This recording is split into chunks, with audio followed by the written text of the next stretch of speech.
Screen पर दिख रहा ये परिवार जिसका विदेश जाने का सपना एक झटके में टूटकर बिखर गया। जानते हैं क्यों? क्योंकि इन्होंने अपनी जिंदगी भर की कमाई पूरे 55 लाख रुपए एक ट्रैवल एजेंट पर भरोसा करके उसे सौंप दिए और बदले में सिवाय धोखे के कुछ नहीं। नमस्कार, मैं हूं एडवोकेट सुभाष सिंह और आपको इस वीडियो में इसी चीज के बारे में बताऊंगा। हाथ में थे नकली वीजा और जाली एयर टिकट। पैरों के नीचे से जमीन खिसक चुकी थी। एजेंट ने फोन उठाना बंद कर दिया था और उसके ऑफिस पर ताला लटक रहा था। चारों तरफ सिर्फ नाउम्मीदी और अंधेरा। ऐसा लगता है ना कि अब सब कुछ खत्म हो गया। जब कोई हमारे साथ धोखा करता है तो पहली सोच यही आती है कि पैसे गए, अब कुछ नहीं हो सकता। लेकिन ये परिवार चुप नहीं बैठा। आज मैं आपको वो 3 सीक्रेट कानूनी दांव बताऊंगा जिनका इस्तेमाल करके इस परिवार ने उस फ्रॉड एजेंट को सलाखों के पीछे पहुंचाया। ये जानकारी आपका पैसा और भविष्य दोनों बचा सकती है। इसलिए वीडियो को आखिर तक बहुत ध्यान से देखिएगा, क्योंकि ये कहानी सिर्फ इस परिवार की नहीं है, ये भारत के उन हजारों लोगों की कहानी है जो हर साल ट्रैवल एजेंट फ्रॉड का शिकार होते हैं। तो सबसे पहले धोखाधड़ी का मक्कर जाल, और ये कोई छोटी मोटी बात नहीं है, इस पर मैं चर्चा करूंगा। सबसे पहले एक बात साफ साफ समझ लीजिए कि ये कोई मामूली चोरी या गलती नहीं है। ये एक बड़ा ऑर्गेनाइज्ड क्राइम है। पंजाब, हरियाणा, गुजरात जैसे राज्यों में तो हजारों की तादाद में फर्जी एजेंट बैठे हैं। खुद सरकार का मानना है कि देश में 3500 से ज्यादा एजेंट बिना किसी रजिस्ट्रेशन के काम कर रहे हैं, और ये एजेंट बेहद शातिर होते हैं। वो आपके सपनों को पढ़ते हैं।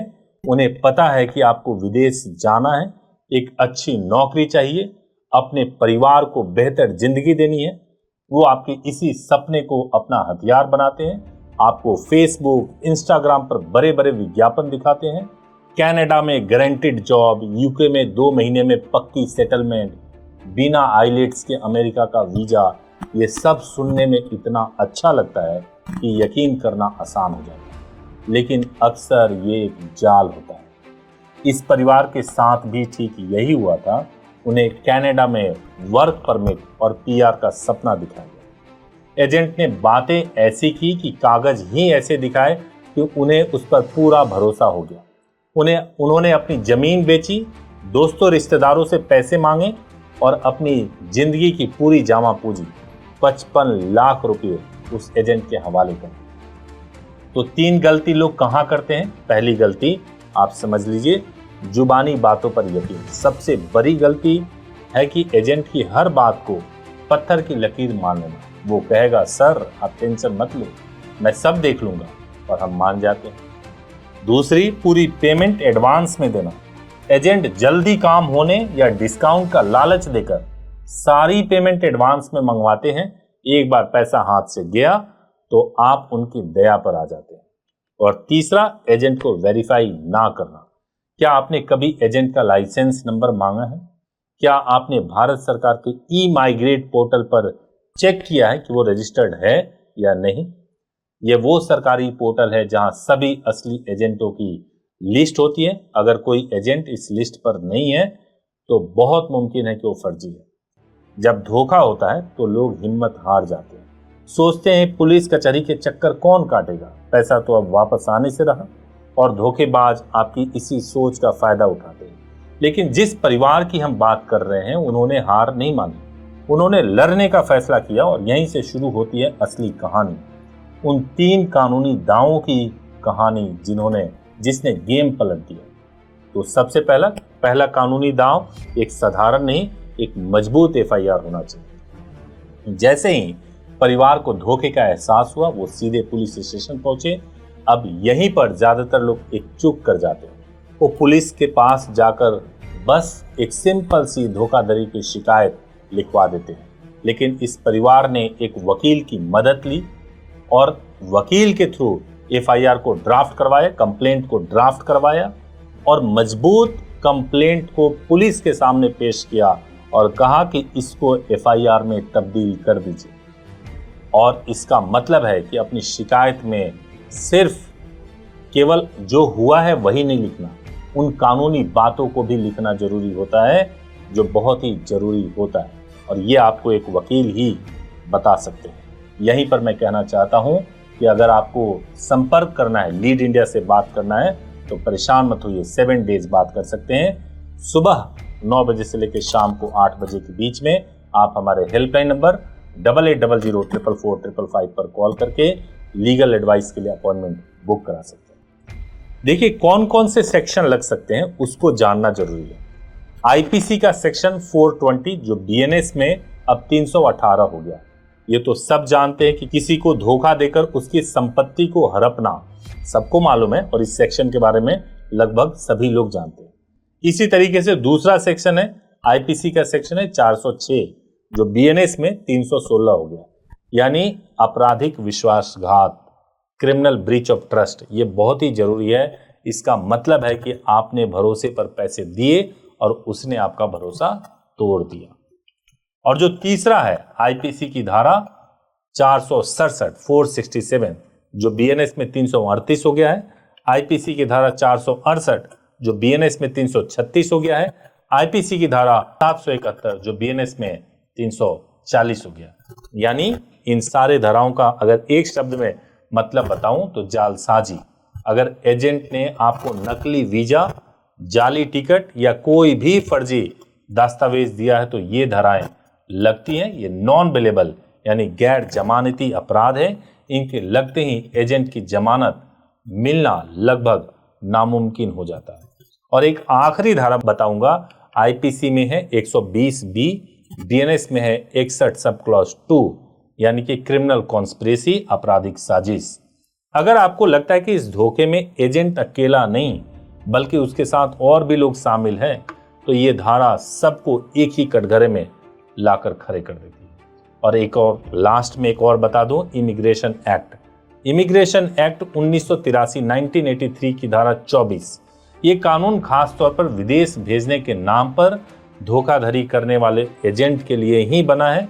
जब परिवार ने इन सभी धाराओं के साथ एफआईआर दर्ज करवाई तो पुलिस ने मामले को हल्के में नहीं लिया। पंजाब के मोंगा जिले में दर्ज हुई ये एफआईआर उस धोखेबाज एजेंट के गले की फांस बन गई, और अब ये कोई मामूली चीटिंग का केस नहीं बल्कि एक ऑर्गेनाइज्ड क्राइम का गंभीर मामला था। पुलिस पर तुरंत एक्शन लेने का प्रेशर बन गया। ये था पहला और सबसे जरूरी कदम जिसने एजेंट को भागने का मौका ही नहीं दिया। और जो दूसरा स्टेप आपको जो लेना है, जो कानूनी दांव में बता रहा हूं, वो है कंज्यूमर फोरम का ब्रह्मास्त्र। पुलिस तो अपने आप काम कर रही थी, लेकिन परिवार यहीं नहीं रुका। उन्होंने दूसरा और शायद सबसे तगड़ा दांव चला, कंज्यूमर फोरम यानी उपभोक्ता अदालत। बहुत से लोग ये जानते ही नहीं है कि एक ट्रैवल एजेंट या इमिग्रेशन कंसल्टेंट भी एक सर्विस प्रोवाइडर है, और अगर वो अपनी सर्विस ठीक से नहीं देता या धोखा करता है तो आप कंज्यूमर प्रोटेक्शन एक्ट 2019 के तहत उसकी धज्जियां उड़ा सकते हैं। ये कदम इतना असरदार क्यों है? पहला, डबल अटैक। सोचिए, एक तरफ पुलिस की क्रिमिनल कार्रवाई चल रही है और दूसरी तरफ कंज्यूमर फोरम में मुआवजे का केस। एजेंट को दो मोर्चों पर एक साथ लड़ना है, जिससे उसका मानसिक और आर्थिक रूप से दिवाला निकल जाता है। और दूसरा है पैसा वापसी का सीधा रास्ता। पुलिस का काम अपराधी को सजा दिलाना है, आपका पैसा वापस दिलाना नहीं। लेकिन कंज्यूमर कोर्ट का पहला मकसद पीड़ित को हुए नुकसान की भरपाई करवाना होता है। और तीसरा है मुआवजे की मांग। आप सिर्फ अपने दिए 55 लाख ही नहीं बल्कि उस मानसिक तनाव, परेशानी और समय की बर्बादी के लिए भी लाखों का मुआवजा मांग सकते हैं। और चौथा, एक और सजा का डर। अगर एजेंट कंज्यूमर कोर्ट का आदेश नहीं मानता है तो उसे जुर्माना और जेल दोनों हो सकती है। परिवार ने कंज्यूमर फोरम में एक जबरदस्त केस फाइल किया। पेमेंट की हर रसीद, व्हाट्सएप चैट के स्क्रीनशॉट, ईमेल, हर झूठे वादे का सबूत पेश किया। यह उस धोखेबाज एजेंट के ताबूत में आखिरी कील जैसा था। अब उसे सिर्फ जेल जाने का डर नहीं था, बल्कि ये भी पता था कि पाई पाई चुकानी पड़ेगी। अब तीसरा और अंतिम दांव, सिस्टम का दरवाजा खटखटाओ।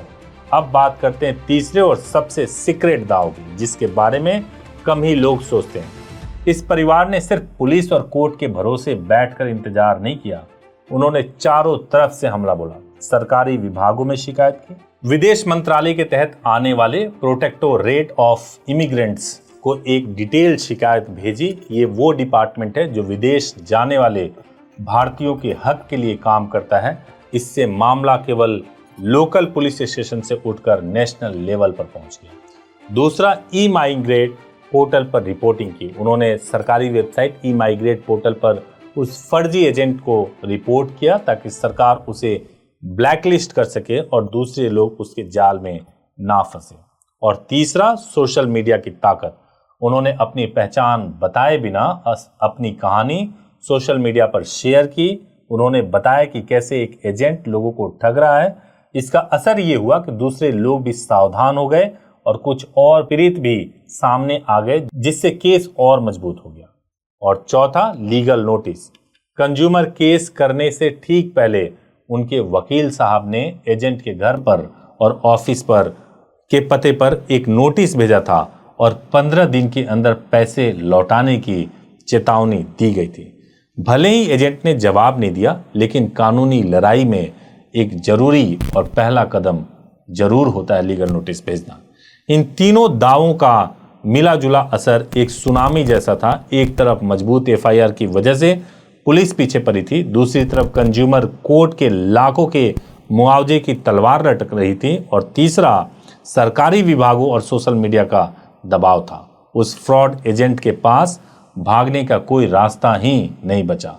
आखिरकार पुलिस ने उसे धर दबोचा और आज वो जेल की हवा खा रहा है। तो उस परिवार का क्या हुआ? एजेंट जेल में है, कानूनी कार्रवाई चल रही है और कोर्ट के जरिए उनके पैसे की रिकवरी का प्रोसेस भी शुरू हो चुका है। हाँ, इसमें वक्त लग सकता है, लेकिन इंसाफ की उम्मीद अब जिंदा है। ये सिर्फ इसलिए मुमकिन हुआ क्योंकि उन्होंने हिम्मत नहीं हारी और सही कानूनी दांव चले।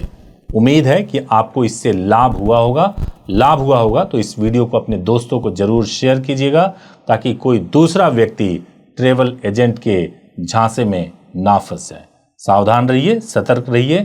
Thank you so much for watching this video. Thank you so much.